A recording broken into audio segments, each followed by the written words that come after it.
natal chart report. This is the Peace Dealer. This is a birthday gift for you by your boyfriend, Kellen, Mr. Fairbanks. All right, so I'm very excited. Knowing that you're born in 96, Saturn in Aries right here means that as soon as this Saturn position of Pisces goes into Aries, all of you guys who were born then, you come of age, all right? You're going to get ready to fulfill the nature of your Pluto Sagittarius generation, which is the creation of the new world. So me recording this, I have my Pluto in Scorpio. My parents had their Pluto in Virgo.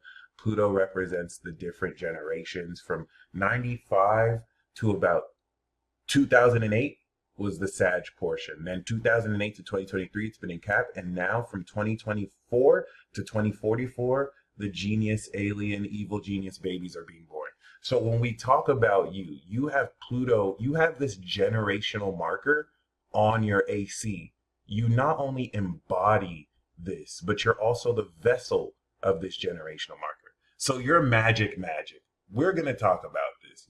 This is very, I didn't think I'd be reading a chart like this on a Friday morning on your solar return, by the way. So that's even more magic. And if anything miraculous happens to me, it's probably tied to me giving you a reading, because this is the effect as an ascended universal being that you're going to have on other people. So we're going to break it down. Pluto initially enters Sag, as you can see, 0 degrees. Where does that square your sun? So there's a whole lot about how your sun on the MC of legacy, you are aware and activate consciously your authority as not only a public figure and social worker, but someone who's meant to change society and the way that they have to accept facts because you got receipts to crack their back. But then you also embody, once again, this generational aspect, this awakening. You are someone who awakens. And we'll talk about the moon here because this is nuts, especially squaring Mercury in its exaltation. So you're like that. You are like that. You are the ascended master, not to be confused with Pisces, who are ascended masters. Virgo's the master, Gemini's enlightened, Sagittarius is ascended, and Pisces is divine. They're the ascended masters. So Virgo's the master, Pisces is the ascended master, and Sag is ascended. So you are the ascended master. Or we could say you are the amazing critic or the ascended critic. Okay, the ascension is the facet of your soul, because at your core, you're an ascended being. You literally are living chaos magic. Like shit just goes wild around you because, you represent and are a living universal goddess magic. All right, and that sounds a certain way. But with that being said, Pluto here is a point of awakening. You awaken vision in others. And we're going to talk about how square this, the whole role of a critic is to unveil hidden meaning. And Sagittarius is 4th house or 90 degrees from Virgo. So you embody the hidden meaning that as a critic, your spirit unveils, which we'll go deeper into that because this is badass. This is very badass. You represent one of the few God level Virgos. All right, there's elite and God level masters. Basically, Moon and Sag, Cap, Aqua, and Pisces of any sun sign is the elite variation of that sun sign. Okay, so you represent the ascension of critical and analytical conscious awareness, which we'll talk about how that means no one can lie to you. You are literally a living lie detector test. I will always say this with sun and moon and mutable signs. If someone tells you something and the details are off and the facts are wrong, your Virgo's firing off. Nope, that's not factual. I have receipts. If someone's telling you something and it's just a lie and it's not what it means, boom, the Sag is just gonna feel wrong. And you won't even have to have the details. This is magic. Like there's not much linear about this at this stage. So, all right, let's get a little bit into it. Once upon a time, long ago, Pluto was in Sagittarius, yo. It was 0 degrees, and we had the ascended master born through the breeze. I tried my best to freestyle it. So why this is significant, late 95, but specifically 96 and 97, you guys mark the beginning of this generation. What is Pluto Sag? The last time Pluto was in Sag, They were kids who were sparking the fires of revolution. The Pluto, Sag, Scorpio, and Cap couldn't have been over 30 years old, really responsible for the revolutions that are why we're here today. Okay, so you guys are back. And, the adults call you Gen Z and they can't control you because they're trying to do what they did to us. It doesn't work on y'all. You guys are the creators of the new world. Okay, you guys are the very first generation to Pluto awaken at a God level. First four signs, individual. Your heart is very sincerely individual, which we'll get to. Leo, Virgo, Libra, Scorpio, the supers. These are the socials. You have the social spirit here. And then you have the gods, the last four signs. You have a universal God level personality and soul. And you're also an instrument of the lowercase g god, Hades. Okay, and a vessel. You have a God construct, which is why I'm really excited to break this down because you are the first generation to awaken at a godlike level. Even us at Pluto Scorpio, like I've been awakening a lot of supernatural abilities, but they're nowhere near y'all level. Let me just be completely honest. We're here to guide y'all. So the reason why this is sick is you represent some of the very first of your generation to step on this path. See, Pluto Sagittarius cycles from Saturn in Aries to Saturn Virgo. Once Saturn goes into Virgo, by 2008, boom, Pluto's in Capricorn. All right, and that sponsors Saturn Virgo to like Saturn Pisces. They're the rulers of the new world after you guys create this new world with new concepts. So there's different facets of this, right? The creators of the new world, you guys start with Saturn Aries, the sparkers of the concepts of the new world. That makes you guys the leaders of the new school. And that just sounds really badass to say, I'm just be honest. We also see you have Saturn on the South Node. So you were kind of like a judge in a past life. Juno's here. Any Aries placements as well. Anyone that has like Juno in Aries as well, you probably married to in a past life or they hold that archetype. But Juno and Saturn represents you were a very raw, original queen ruler in the past life. And this lifetime, you're meant to serve other people. And I mean, you're meant to subpoena them like, you got served. You try to escape a past life judge, like boom. All right. Chiron on the North Node means that your challenge in this lifetime is to take the totality of your creativity with which you have a lot of discipline and integrity and to join and challenge yourself to socialize, use this social power that you have in order to bridge connections, in order to polish raw talent. Because this is what you're going to heal in this lifetime. This feeling of belonging, this sense of maybe either anywhere from people thinking you're too good for them or you're better than them, because sometimes you are better than them. And then also sometimes you are, and you just got to act like it or walk like it. But then also, okay, that's a joke, but or maybe not.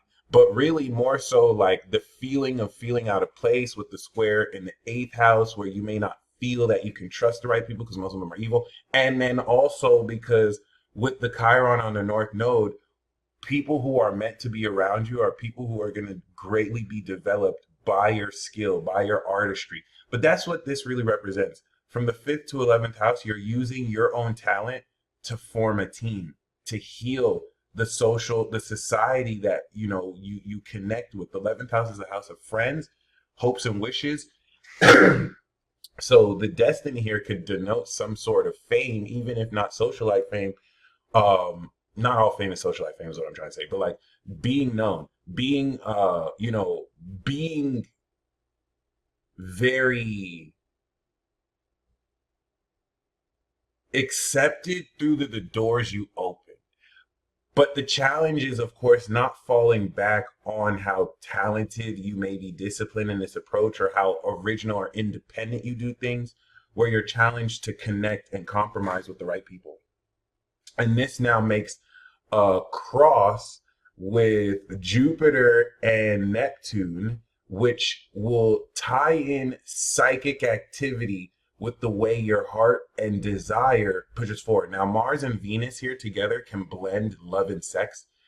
So you might feel like love is sex or like, like it's hard for you to not have sex and not also have feelings for people. This could be I'm not going to say it's entirely this way, but normally people who I read with this, it's very blended. And in the eighth house, trust is going to be a huge theme for you.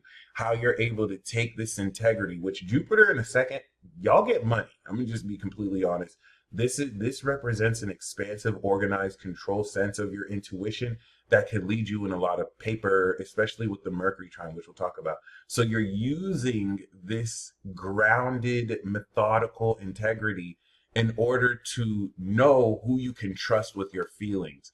And that's what enables you to take the right decisions and leaps, to dive deeply. Of course, if you get it wrong, that's going to really hurt. Hence the Chiron and Saturn. So there could be a lot of strictness. This could represent opposite outside influences that when you share your heart with the wrong person, it really does. I mean, obviously it would hurt for anyone, but there's this harsh, cut where certain people try to psychologically manipulate you because they feel that they're intimidated of you. So they feel like if they can give you the silent treatment or just like not respond to how nurturing and deeply you can feel, then they kind of have power over you. Be mindful of that. It's only lames who are going to do that. Cool people are not going to do that. So just, I'm sure you know that, but just be mindful. It's never just in your head. It could even be unconscious to them, because this is very deep and intimidating power that you possess. Like with Neptune here and Mars, you could just intuitively feel that someone's a piece of crap. And you don't always have to have the details to why. Now you do have Virgo, so you will see the receipts, but that's just to give you an insight of the nonlinear nature of Neptune's contact here. Now let's get to the fun stuff. You do have an alien construct in your chart. You do have Pluto on your rising and on your moon, which now is a God construct. Pluto really deals with seeing beyond the surface and understanding, negativity and intent. So with the Pluto moon, the vessel, you can sense negativity, you can discover other secrets. And Sagittarius, this is going to be an inner vision. Like you'll see into the meaning of how or what's causing someone to have their intention like they do. Pluto will have you see beyond the surface and actually cut through to what that intention is. This is why I'm saying it's impossible to lie to you, because of this mutable axis right here. You embody life. All right, you're like the life master. And this creation magic that you embody with Pluto here represents the extremeness of personality that can have you embody so much passion, but it's going to terrify people who are full of crap. And also, it's going to awaken people. All right, Mercury 28 degrees here. You're a mastermind. I know, because I'm one too. I have 29-degree Mercury in Taurus. I've never met a 27, 28, 29-degree Mercury who's not smart as fuck, who's not very intelligent, who doesn't have the wherewithal to process very magnificently. And it's in its exaltation here in Virgo. So in Taurus, I can ground a lot of my thoughts and communicate smoothly. In Virgo, oh my gosh, you're able to analyze data and information like that. What it would take someone 5 minutes reasonably to analyze and be like, okay, this is how this. You see it within moments, especially trine Neptune. Now, this is aligning with Uranus and Neptune with a claircognizant and supernatural psychic portal with which to guide this analysis that gives you the best of both worlds now. So it's like you could just walk into a room and in 5 seconds, you already know how many blinds are on the window. That would probably take someone 10 minutes. And if it's an exaggeration, please let me know. But then Neptune here is going to give you a psychic insight based off this analysis. Wait, hold on. There's smudge on those blinds. Huh, it looks like somebody stole some peanut butter. And someone's going to be like, how do you know from that peanut butter was stolen? And then immediately, oh, you were right. Someone did steal a peanut butter. So I want to open up how there are linear and non-linear ways of deductive and inductive reasoning that this grants you, because this is a superpower. Like you were literally like a god level superhero. And that's the major facet of this incarnation for you. With Chiron and a North Node, it looks like you're here to really, of course, bridge greater balance in your community to really be, North Node Libra can bring work in activism, whether you're joining a team or you're creating it or artistry. You know what I mean? But Mercury 28 degrees means that your ability to analyze and process information is at a mastered level. And now, squaring the moon, your soul and brain are going to put each other in check because Virgo is going to want to be factual. All right, hey, that's just not real, buddy. Hey, this is just not based in reality, buddy. Okay, because Sagittarius wants to see all sorts of visions. Sagittarius can be Pollyanna. Oh, we can make this, and then we can win the lottery, and then we can have millions of dollars, and then we can go on an adventure. And Virgo's like, well, hold, we need to win the lottery first, buddy. You know what I'm saying? Like, we didn't even buy the ticket yet. Like, let's keep it real. But see, Sagittarius is going to put Virgo in check. Sagittarius takes Virgo out their comfort zone. Sometimes you got to take that risk. And if it wasn't for Sag, you wouldn't have bought that lottery ticket. And now you won the lottery. So this is how you get to balance both. Your consciousness and brain feel the wild nature of your soul and personality, and they manage it. In the 10th house, you are like a boss. Like MC on the sun means you could create positions of authority because you exalt this awareness of what's real relative towards social construction and real social dynamics. But then, of course, this inner world, right? The moon in Sagittarius is going to provide excitement and passion, as if not to be too dry with the Virgo, inspire creativity in a sense, but also show you the meaning of everything you're analyzing. So you're going to be aware of certain details, and the moon in Sag is going to feel this is what this means. This is what that means. And the way your brain processes connects deeply enough with your soul to make this happen real time. This is why I'm saying no one can lie to you. Like, even if you didn't know certain details, you're just going to feel it's off. And that's going to piss people off who are committed to lying because they can't ever get away with it. And you're nice with it too, yo. Like, I'm pretty sure you're the type of person that you would even let them lie. Like, you wouldn't even let them know that you know they're lying.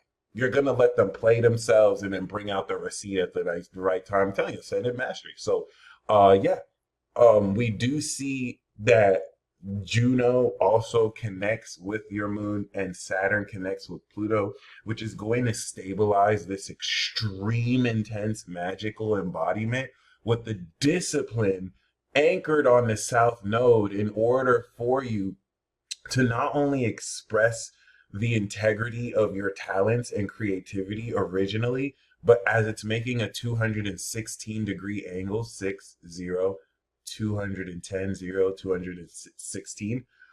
This, of course, or rather, this is actually more making a 142 to 44 degree angle, because the sun is actually 144 degrees from Saturn. But this allows you to integrate a lot of this integrity relative to how specifically you express this publicly. So you're meant to do really big and great things. Big and great is super vague, but you're meant to be a classic. All right. You're meant to really, I think, heal the community around you using a whole lot of your totality of talent. Like, you're very seriously talented.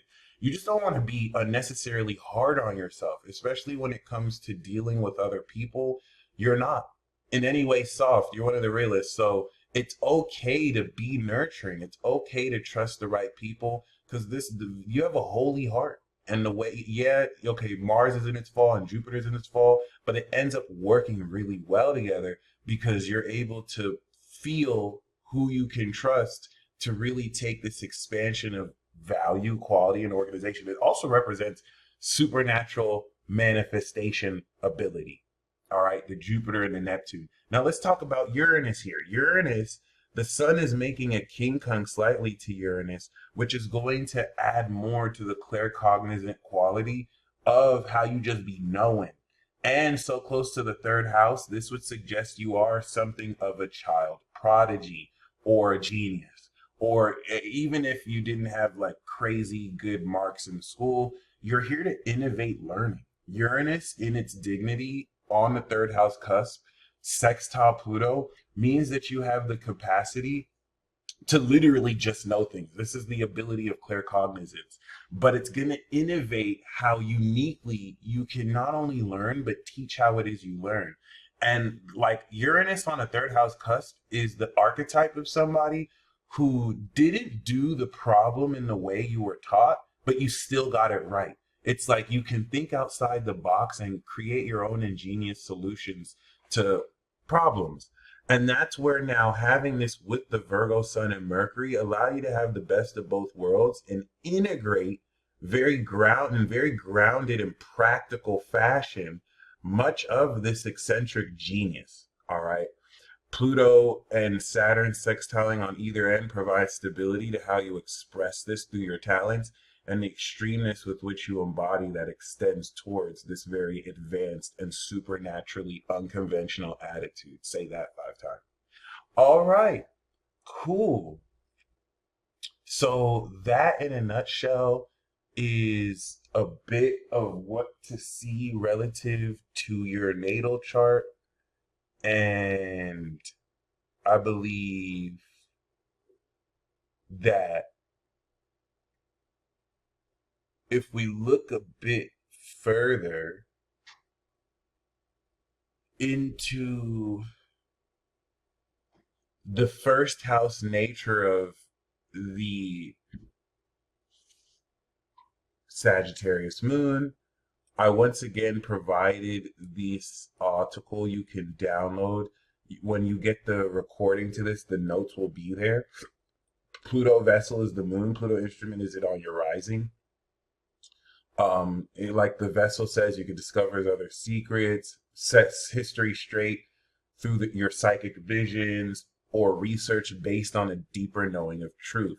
So I want to really talk more about the significance of these aspects. This is like Mercury does also count as a God construct, but for the article, Pluto is an outer planet. It's more generational. So at some point, the moon in Sag conjuncted Pluto here, and then it traveled 21 degrees. So you're within the 0 to 30-degree range of activation.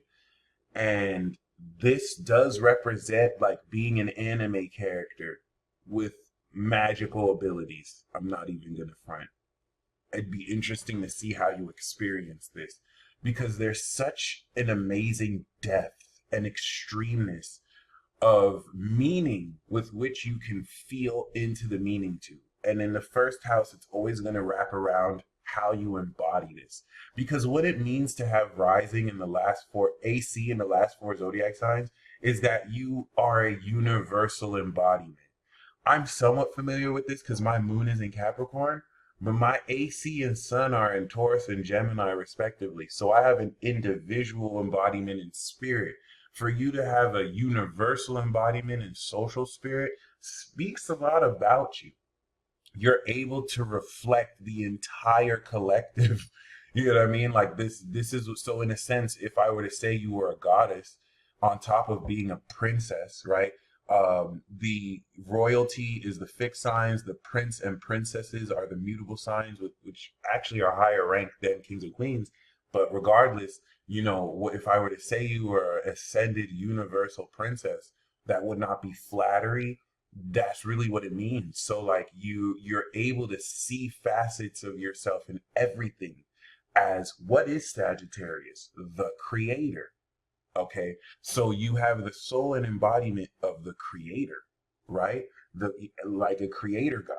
And this enables you to reflect on every experience as a mirror of the universe and see how the meaning you feel embodies and makes sense to how you see yourself as.